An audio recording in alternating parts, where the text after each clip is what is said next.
Ok. Tov. On avait vu la dernière fois la Perek Aleph, le Pirkei Avot, Mishnah Dalet, qui disait Yosef ben Yoazer, Ish Tsereda, ve Yosef ben Yochanan, Ish Yerushalayim Kiblu Mehem, Yosef ben Yoazer, Ish Tsereda Omer, Yehi Betecha, Bed Vaad Lachachamim, Ve'eve Mitabek Ba'afar Aglehem, Ve'eve Shote Batsama et Divrehem. On avait vu, c'est quoi Ve'eve Mitabek Ba'afar Raglehem? Le pshat de Ve'eve Mitabek Ba'afar Raglehem, ça veut dire se coller au Chachamim tel que on se salit de la poussière, d'accord, on les suit partout, etc. On s'imprègne on s'imprègne de Afar, de la poussière, de là où ils vont, etc. Rabbi Chaim Ivologin, c'était sa askara la semaine dernière, Rabbi Chaim Ivologin, qui était l'élève du Gaon de Vilna, il donne un autre pshat de Ve'eve Mitabek Ba'afar Raglehem. Il explique Ve'eve Mitabek Ba'afar Raglehem comme le Lachon Vayehavek Ish Imo. Vayehavek Ish Imo. Lachon Itavkut. C'est quoi Vayehavek Ish Imo? Se disputer.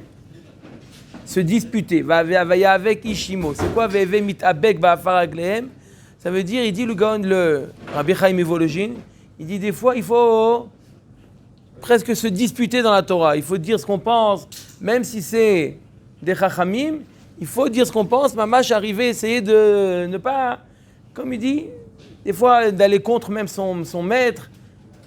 C'est ça la shon, mit-avec, mit-abek ba'afar raglehem. Bien entendu, bekavod, respecter, etc. Mais si tu as quelque chose à dire, tu penses qu'il y a une preuve à tel ou tel avis, tu penses que tu as à dire, tu dois t'affirmer. Tu ne vas pas dire non, il a dit, le Rav. D'accord, il y a une digne de Kabbalah, savoir où on est. Mais si on pense que oui, on a une preuve, d'accord, comme un des deux avis, on doit l'affirmer. Bon, après, Bekavod, bien entendu, comment le dire, etc. C'est sûr qu'il faut savoir comment faire les choses, mais ne pas se taire lorsque tu as quelque chose à dire.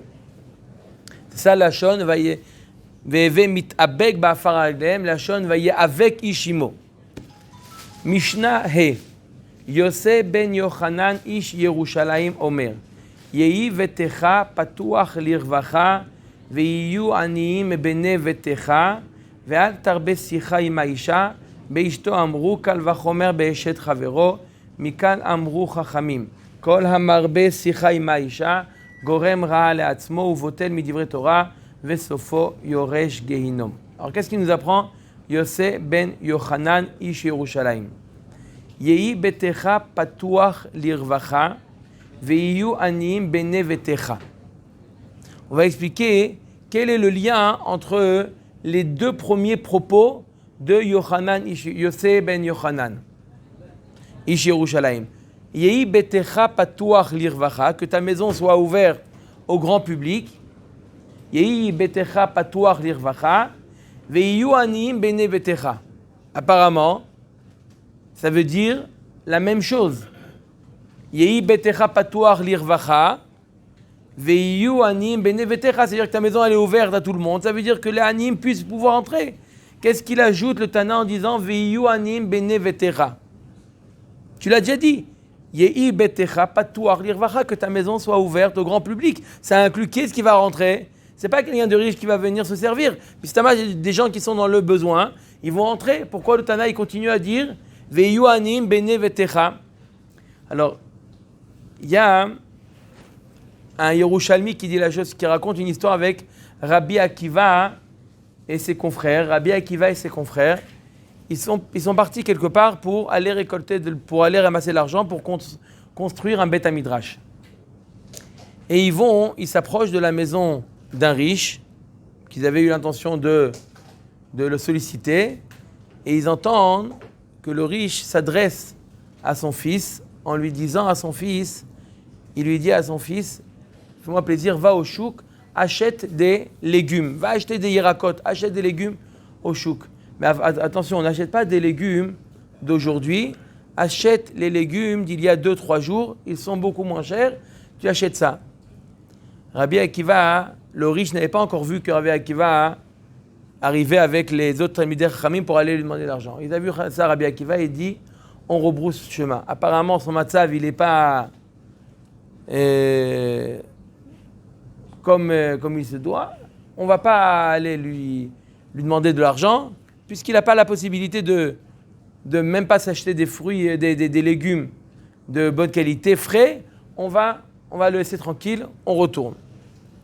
Tov, ils sont retournés et ils sont restés quelques jours dans ce village-là. Et ce riche en question rencontre les Rabbi Akiva avec les autres Hachamim au marché. Ils lui disent, qu'est-ce que vous faites là? Si vous êtes là, c'est que vous êtes venus pour ramasser de l'argent pour une mitzvah. Pourquoi vous ne m'avez pas tenu au courant? Pourquoi vous n'êtes pas venu me voir? Il dit, on va te dire la vérité. Juste avant de rentrer, on a entendu la discussion que tu avais avec ton fils. Et donc on s'est dit, on va pas te demander. Il dit, ce qui est entre moi et mon fils, vous avez entendu. Mais ce qui est entre moi et Hachem, vous n'avez pas entendu. Ça, c'était entre moi et mon fils. Oui, je fais attention à comment je gère chez moi à la maison. Je fais attention, on fait des économies, etc. Mais lorsqu'il s'agit d'une mitzvah, je veux donner pour la mitzvah. Bon, maintenant, il était pressé, ce riche-là. Il était pressé, il n'avait pas le temps de retourner chez lui. Il n'avait pas le temps de retourner chez lui pour aller leur donner de l'argent. Il a dit à ses chachamim, Rabbi Akiva, il leur a dit, allez chez moi et demandez à ma femme une cruche pleine de pièces d'or. Ils sont partis, il dit, voilà, ton mari nous a demandé que tu nous donnes pour la mitzvah qu'on fait, une cruche pleine de pièces d'or. Il n'y a aucun problème.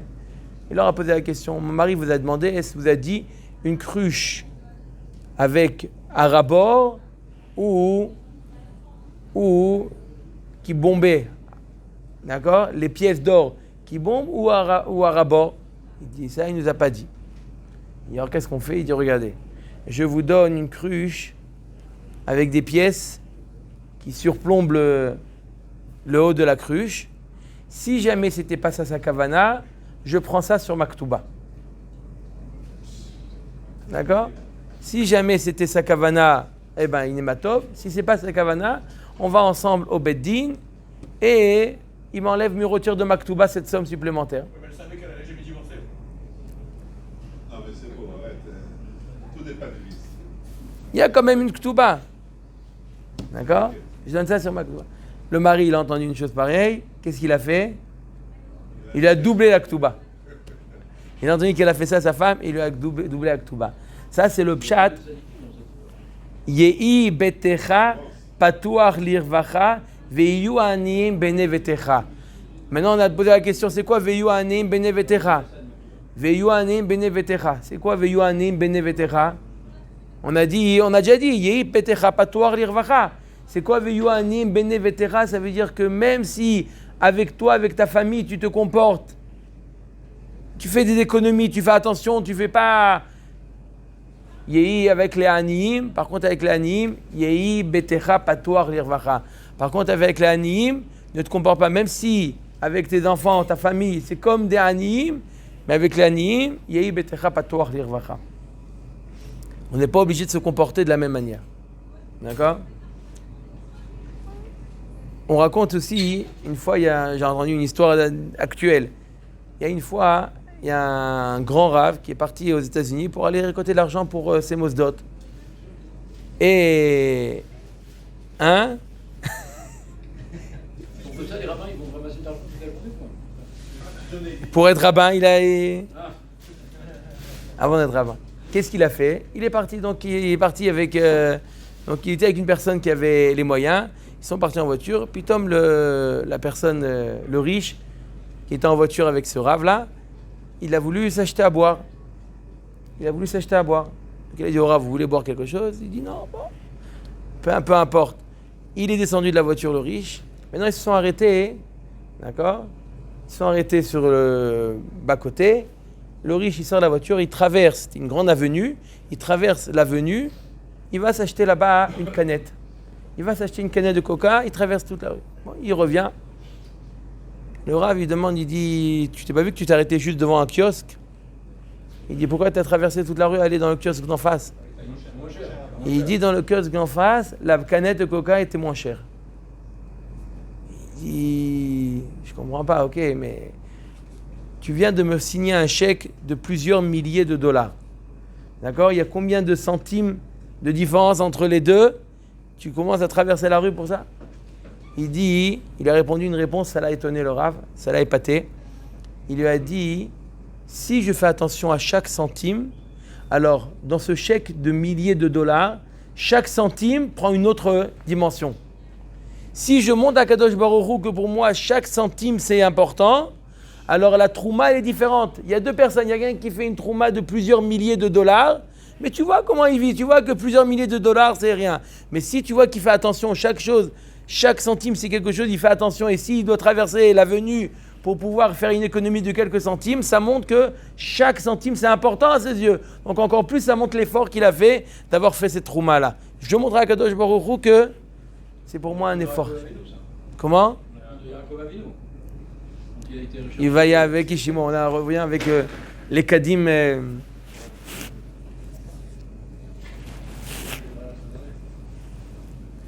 Il y a aussi une histoire qui ressemble à ces histoires qu'on vient de dire avec le frère de Rabbi Ovadia ben Barthénora. C'est aussi la même histoire. Une fois, on raconte qu'il était très riche, le frère de Rabbi Ovadia ben Barthénora. Et il y a un jour, une personne qui est venue ramasser de l'argent. Il est venu dans la ville de Barthénora, en Italie, la ville de Barthénora. Il est venu, on lui a dit que telle personne faisait Arnasat Tochim de manière exceptionnelle. Donc il est parti chez cette personne pour être accueilli. Puis Tom, il entend aussi que il demande à la Mécharetet d'aller chercher des aliments qui coûtent pas cher, etc. Il a rebroussé chemin, il est reparti. Il dit, pourquoi tu es reparti? Il a vu, il dit, t'as écouté la discussion que j'ai eue?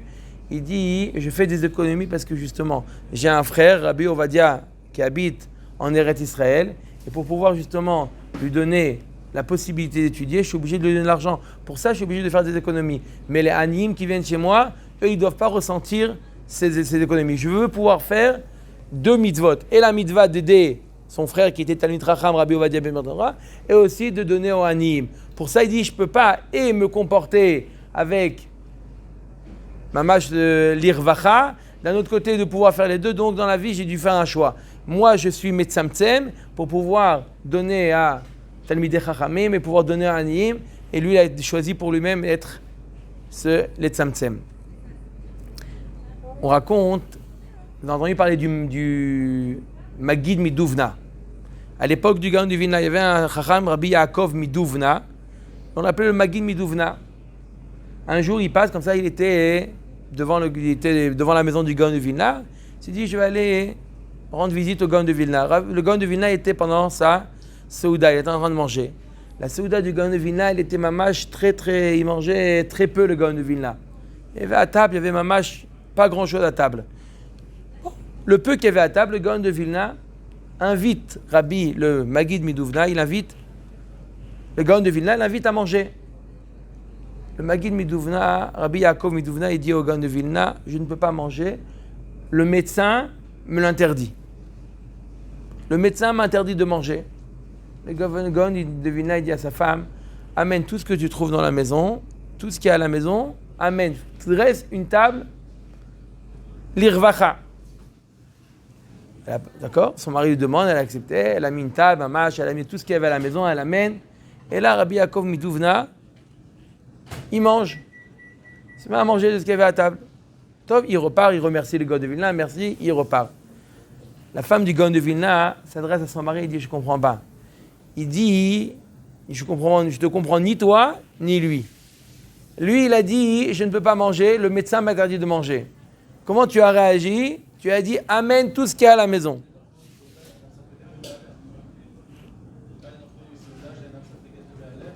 Alors, ça, il a dit, amène tout ce que tu as à la maison. Il amène tout ce qu'il y a à la maison, et là, putain, il mange, mais le médecin lui a interdit de manger. Il dit, c'est qui le médecin? Il a dit, le gars de venir, c'est qui le médecin? C'est le Rambam. C'est qui le médecin? C'est le Rambam. Le médecin en question, c'est le Rambam. Le Rambam, il est possèque qu'on n'a pas le droit de les notes misouda chez Enam Sapeket les Baléa. Quand Magid Miduvna, il a vu que Gaon de Vilna, il n'y avait pas suffisamment à table. Qu'est-ce qu'il a dit? Il a dit, le Magid Mivuna, il dit, je ne veux pas toucher ce qu'il y a à table. On n'a pas le droit d'être né, Misouda, Shenam, Sapeket, Levala. Il n'y a pas suffisamment pour celui qui est en train de manger. Il n'a pas voulu manger. Lorsque le Gaon de Vilna, il a demandé à sa femme d'ajouter, de mettre tout ce qu'il y avait à table, il a dit là, il peut se permettre, c'est une halakha. Une halakha, le Rambam, il dit, Assour le'echol misouda she'enam mesapeket liba alea. Ça est parti de quoi? C'est parti de la halachot de Gezel. D'accord? Dans le chot tchouva, des fois, des personnes, on fait pas attention qu'il y a besoin de faire tchouva ou ça. De faire tchouva sur ça. Assour le'echol misouda she'enam mesapeket liba alea. Tu sais que c'est pas suffisant pour. D'accord? Même si c'est lui qui t'invite. Tu refuses. Là, comme on vient de voir, le Gaon de Vilna, il lui a dit mange. Et il dit, tu sais que c'est pas. Tu sais pas. D'accord? Mais des fois, tu sais que c'est pas suffisant. Tu vois par rapport à combien il a l'habitude de manger, tu vois que s'il te donne, d'accord? Ça va pas lui suffire. Dans ce cas-là, tu n'as pas le droit à sour les rôles misouda, she'ena mesapeket liba alea. Mamash, c'est une halakha dans le Rambam. Assour les rôles misouda, she'ena mesapeket liba alea.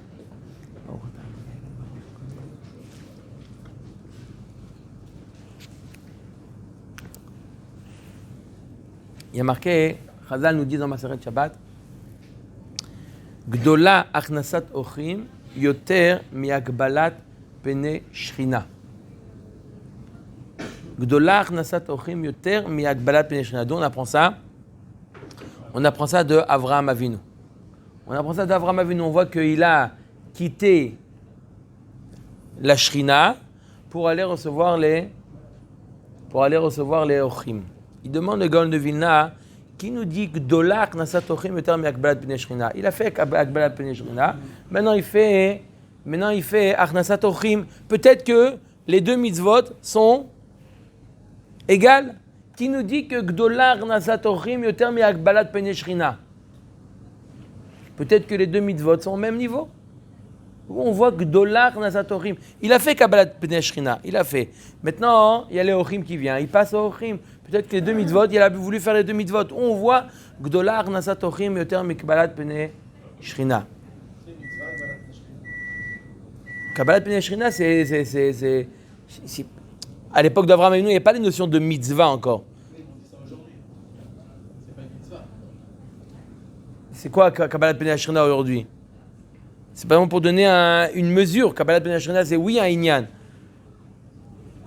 Aujourd'hui, il faut se traduire, c'est quoi? Ça serait quoi Kabbalat pnei shrina? Simplement, aujourd'hui, on te le dit simplement pour te montrer le niveau de Achnasat Ochim.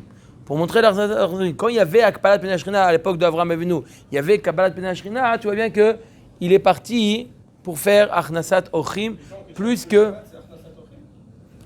Alors, très bonne question. Qu'est-ce qu'on appelle Achnasat Ochim? Il y a plusieurs avis. Achnasat Ochim, le pshat d'Achnasat Ochim, il dit dans les Sfarim, Pele Yoetz, Achnasat Ochim, c'est quelqu'un, Bepashtout, qui n'a pas où aller. C'est pas simplement pour ton plaisir, tu veux toi faire une seouda avec plusieurs personnes, tu fais Achnasat Ochim. Achnasat Ochim, c'est Pashtout, quelqu'un, c'est quoi quelqu'un qui n'a pas où aller? Il a quelque chose où aller, il a quelque part où aller. D'accord? Mais par exemple, c'est pas la même chose. Un Bachor Yeshiva, manger à la Yeshiva ou manger dans une famille, c'est bien sûr, dans une famille, c'est beaucoup plus agréable que manger à la yeshiva. Là, oui, ça s'appelle Achnasat Ochim. Achnasat Ochim, c'est ajouter quelque chose à l'autre, lui combler un manque. D'accord? Lui combler un manque. Et ça, c'est pas simplement pour on veut profiter, on veut être plusieurs ensemble. Achnasat Ochim, le pshat de Achnasat Ochim, ça fait partie de lui combler, justement, il y a un manque, il lui manque quelque chose, lui donner ce manque-là.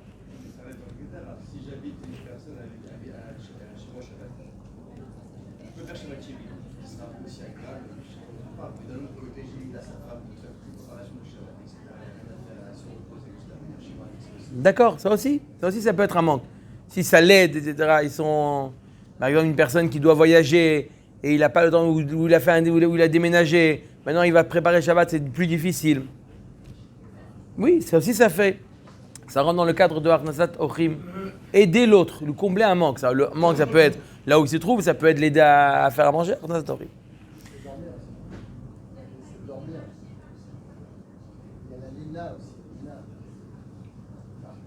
Ouais. Pas que manger, c'est aussi dormir. C'est échelle, ce qu'on appelle échelle. Achila, shnia et levaya. On dit qu'Avraham Avinu, il a institué échelle. C'est quoi échelle? Achila, shnia, levaya.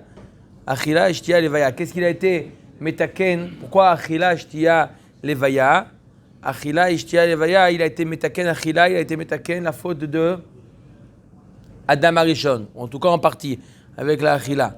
Shtia, il a été metaken leur Noach. Et levaya, Anches Dom. Il ne raccompagnait pas les gens, il a été metaken la faute de Sdom. Donc je répète, Achila, il a été metaken la faute de Adam Arishon qui est venu par la Achila. Une Achila de Issour lui a fait une Achila de Éther. Le Shtia noir qui s'est saoulé par la Shtia.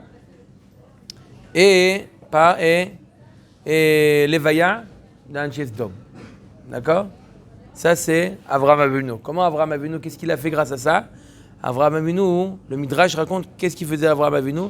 Il disait aux gens quand ils voulaient le payer, ah voilà, donner à manger, etc. Il dit, c'est pas à moi, c'est faites Birkat Amazon, remerciez Akadosh Baruch Hu. Et comme ça, il a inculqué la Emouna dans le monde. Grâce à son échelle, grâce au fait qu'il a donné à manger, etc., à boire aux gens, grâce à ça, il leur donnait la Emouna. C'est pas à moi, tout vient d'Akadosh Baruch Hu. Donc je reviens à la question du Gaon de Vilna. Le Gaon de Vilna pose la question où on voit Gdolar Nazatochim Yoter Be'Agbalat Penei. Peut-être que les deux sont équivalents. Il répond, le Gaon de Vilna, il répond la chose suivante. Il dit, il y a marqué quoi que normalement, quelqu'un qui fait Kabbalat Penei Shrina, comme un talmid devant son maître, comment un talmid il se retirait devant son maître, il ne donnait pas le dos. D'accord? Comme on voit Rava avec Rav Yosef, même que Rav Yosef était aveugle, la Gemara raconte que Rava il ne donnait pas le dos. Un talmid qui se sépare de son maître, il ne donne pas le dos, il marche en reculant. D'accord? Pourquoi? C'est pas qu'avant de donner le dos à son maître. Pareil Kabbalat Penei Shrina, c'est pour ça que des gens qui quittent le côté la Maharavi aussi, on s'éloigne, on ne donne pas le dos. D'accord? Lorsqu'on s'éloigne de son maître, on s'éloigne d'un endroit qui est Kadosh, on ne donne pas le dos. Donc normalement, d'après ça, il dit le Gaon de Vilna, on aura attendu de Avraham Avinu, il quitte la Kabbalat Penei Shrina, c'est ne pas donner le dos. D'accord? C'est quoi? C'est de s'éloigner, mais en gardant la face là où Akadosh Baruch Hu s'est dévoilé à lui. Mais d'un autre côté, il ne peut pas accepter des Ochim en leur donnant le dos. Il ne peut pas donner, voilà, les Ochim, ils arrivent, ils ne peuvent pas les recevoir en leur donnant le dos. Qu'est-ce qu'il a fait? Il était obligé de se retourner. Donc il a donné le dos à la Shrina, d'où on sait ça, il y a marqué dans le pasuk, Vayarot likratam. Quand tu parles de likratam, likrat, ça veut dire face. Vayarot likratam. Il a couru face à eux. Donc il était dirigé, Avraham Avinu était dirigé vers eux. Vayarot likratam. Non. La Shrina était là aussi. Peut-être que la Shrina, elle était là. Il les a vus arriver et c'est eux qui donnaient le dos à la Shrina. והנה שלושה אנשים ניצבים, וירא, לא, לא ça. Il a vu leur... וירא. והנה שלושה אנשים ניצבים עליו. Parce que je veux dire, peut-être que la Shrina est là et les malachim ils arrivent par là. Quand je dis Vayarot likratam, il relève du même sens que la... Non, mais ça va que oui. Même si c'est le même sens, il donne le dos. Quand tu dépasses, tu donnes le dos, non? Quand tu arrives vers eux. Non, s'il est en train de prier devant Akadosh Baruch Hu. Il est comme ça, ok? Voilà, c'est la mère, et il prie devant Akadosh Baruch Hu. Et eux, Non, mais Akadosh Baruch Hu, il était face à lui. Non, la Shrina, elle n'est pas devant lui, parce que la Shrina, elle était en train de parler avec Akadosh Baruch Hu, il est venu lui rendre visite. Quelqu'un qui rend visite à un malade, il est proche, il n'est pas lui rendre visite, il est loin. Il est proche. Donc dès qu'il le dépasse, il va donner dos. Donc ils étaient loin. Donc eux, ils étaient loin. Donc Vayarot Slikratam, même en donnant le dos. De là, il prouve le Gaon de Vilna, Vayarot Slikratam, que même si c'est sur le compte de la Shrina, il a donné le dos à la Shrina. Gdolar Nasatochim Yoter Mi Agbalat Penei Shrina. Tout le Inyan, c'est une Inyan de Kabbalah. Pas le inyan de quelle mitzvah. Les kabel, même si tu vas donner le dos à la shrina pour le kavod de Ochim, il a fait ça. Donc de là, on voit que Gadol Achnasat Ochim était mi'akbalet min Ashkenaz. On raconte. Qui serait supérieur à la Kabbalah de l'Eshmina. Par exemple, je sais pas, visiter un malade. Je vais donner un exemple. Visiter un malade. Il y a Choliot que c'est égal. Mais là, on a dit que Dollar Achnasat Ochim, on apprend le fait qu'il s'est retourné. On raconte sur Rabbi Levi Yitzhak Meberditchov. Rabbi Levi Yitzhak Meberditchov, un jour, il arrive dans une ville.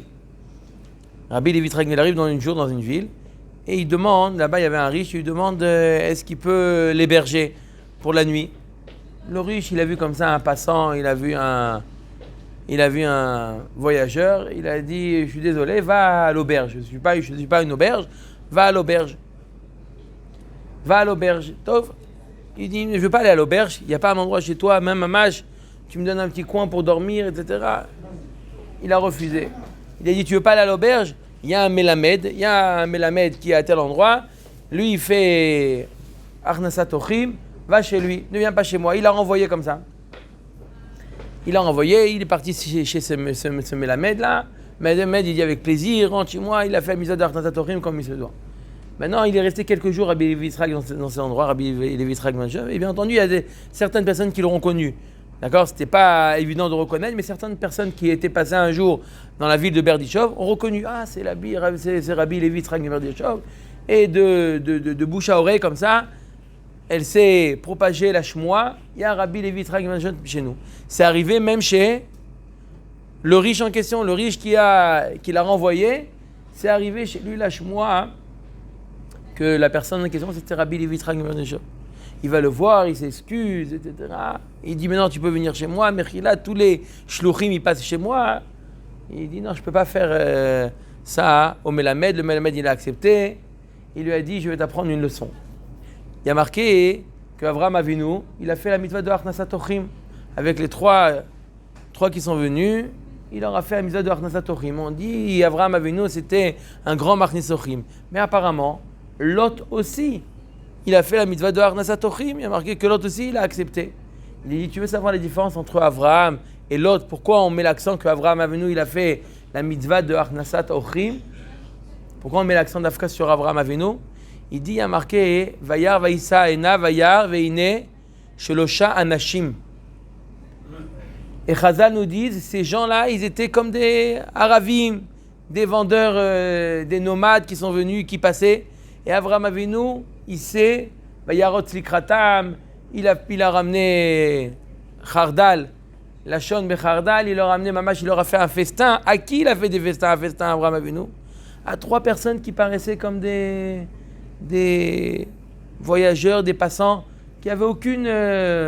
Par contre, chez Lot, qu'est-ce qui a marqué? Veine, Shenaim, Malachim.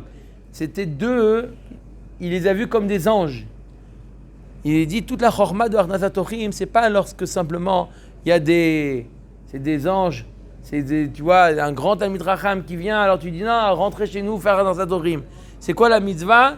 C'est même si c'est simplement un over au rare, simplement un passant qui vient, qui est de passage, même ça tu as la mitzvah de Achnasat Ochim. C'est ça le message qu'il lui a dit. Comment? Il avait des srouillottes. L'autre. En tout cas, des gens. Envoyés. Pas des malachim. Des shlichim. On voit où que malachim, ça veut dire shlichim. Malachim, c'est aussi des envoyés. Il y a plusieurs fois dans la Torah. Oui, mais en tout cas, pourquoi la Torah a changé de chez Avraham Avinu a marqué Shelosha Anashim et chez. Pourquoi il y a eu ce changement? Même chez Avraham Avinu, c'était des malachim, c'était des envoyés. Pourquoi la Torah elle a changé le lachon? Chez Avraham Avinu, elle a marqué Anashim et chez Lot, elle a marqué Malachim. Pourquoi ce changement-là?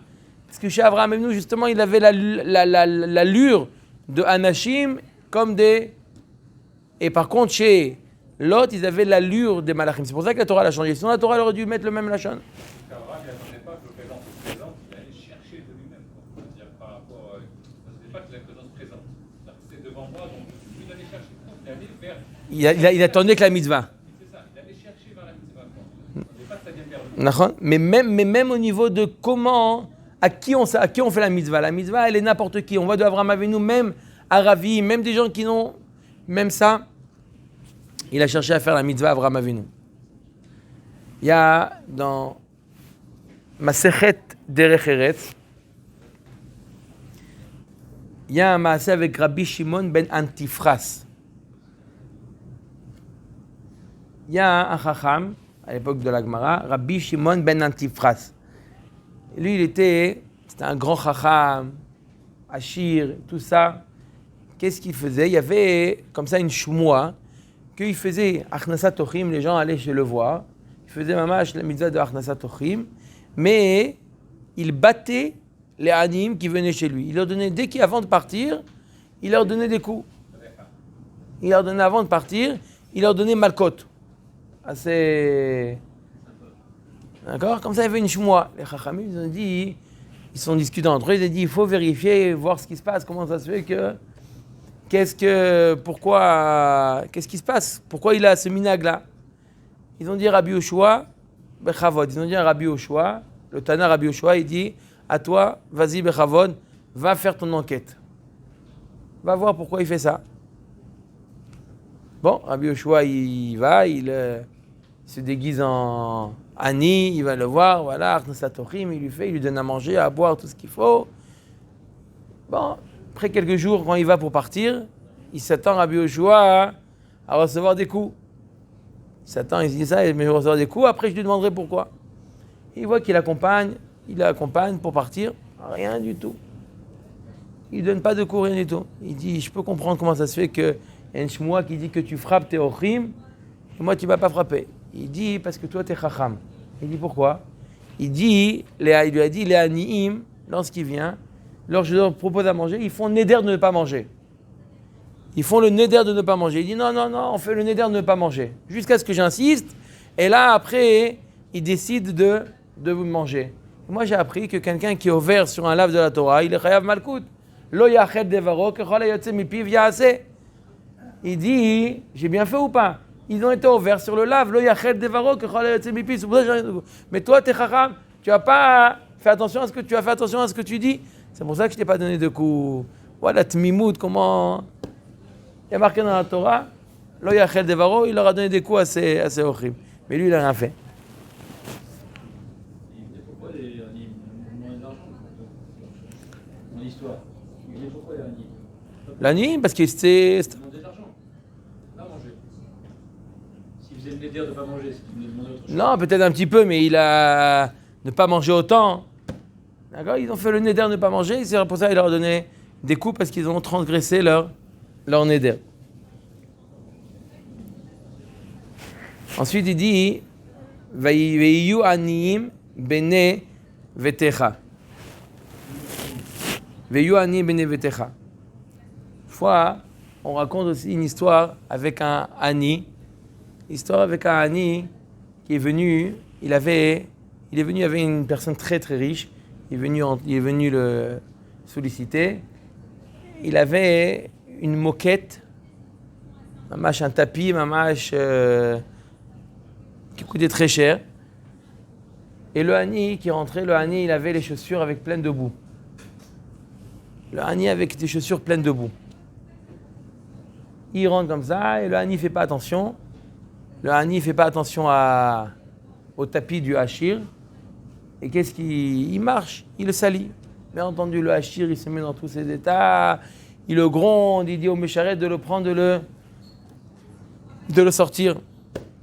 Qu'est-ce qu'il lui dit le hani, il dit au hachir, il dit, avant de me renvoyer, laisse-moi te dire quelque chose. Il dit, vite, fais vite, parce que tu as déjà fait des catastrophes, va-t'en de là. Il dit, tous les matins, on dit dans Baruch Shamar, Baruch merachem al haaretz, Baruch merachem al beriot. On dit, on de Meshaber à Kadosh Baruch Hu sur deux qualités. Deux qualités, on remercie à Kadosh Baruch Hu. On dit à Kadosh Baruch Hu, Baruch merachem al haaretz, Baruch merachem al beriot. Et nous, on doit, les damot la Kadosh Baruch Hu, nous, on doit ressembler à Kadosh Baruch Hu. Il dit, kol hakavod, toi, la première partie, tu ressembles à Kadosh Baruch Hu. De la manière, Kadosh Baruch Hu, il est merachem al beriot. à la haaretz, toi aussi tu es merachem à la haaretz. Tu fais attention à ton sol, tu fais attention à ton... Midi, il y a la deuxième partie, baron merachem à la bériode. Soit merachem sur la bériode. Il a aimé le Hani, cette idée-là, il lui a donné ce qu'il fallait. Baruch merachem à la haaretz, baruch merachem à la bériode. C'était la dernière fois au niveau du Hani, comment il doit se comporter d'affaires, comment le Hani doit aller, comment il doit paraître. Le Hani, il a le droit de faire ce qu'il veut, quoi. Non, le Hani ne doit pas faire ce qu'il veut. C'est sûr que le Hani ne doit pas faire ce qu'il veut. Le Hani aussi, il doit être reconnaissant, il doit faire attention à ce qui ne lui appartient pas, bien sûr. Mais c'est pas parce que lui, il ne fait pas ce qu'il doit faire que de l'autre côté...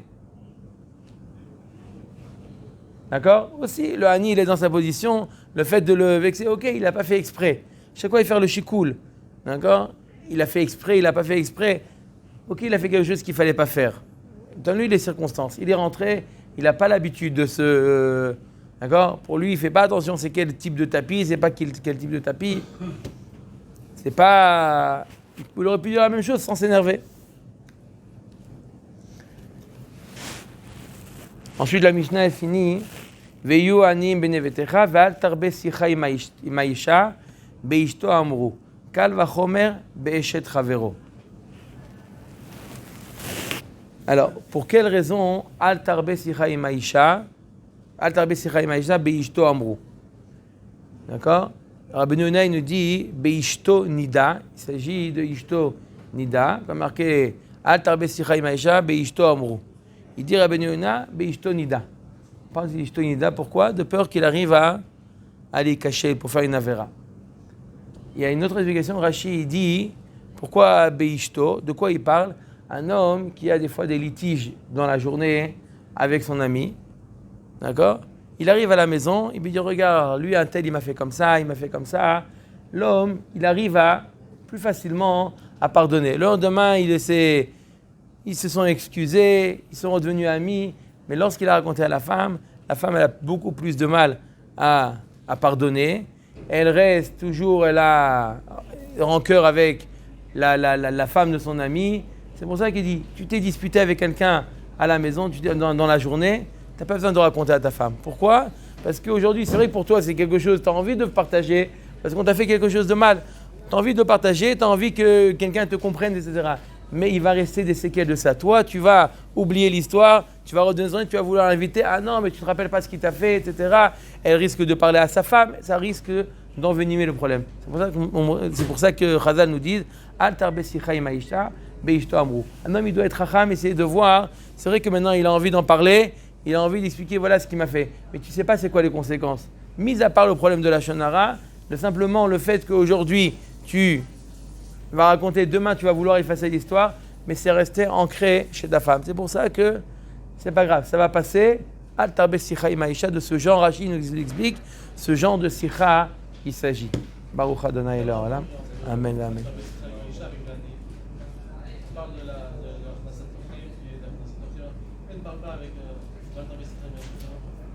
Pourquoi il a...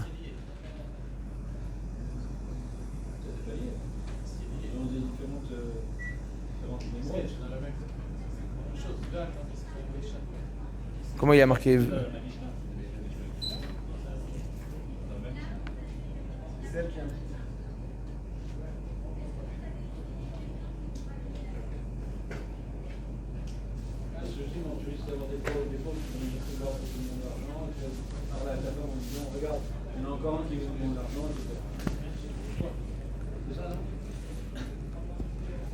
Top. Sa femme, par rapport aux autres femmes, comme les autres femmes qui doivent venir avec des dessins, ça va mieux. C'est quoi? La deuxième explication, c'est la première que tu as donnée, elle va mieux.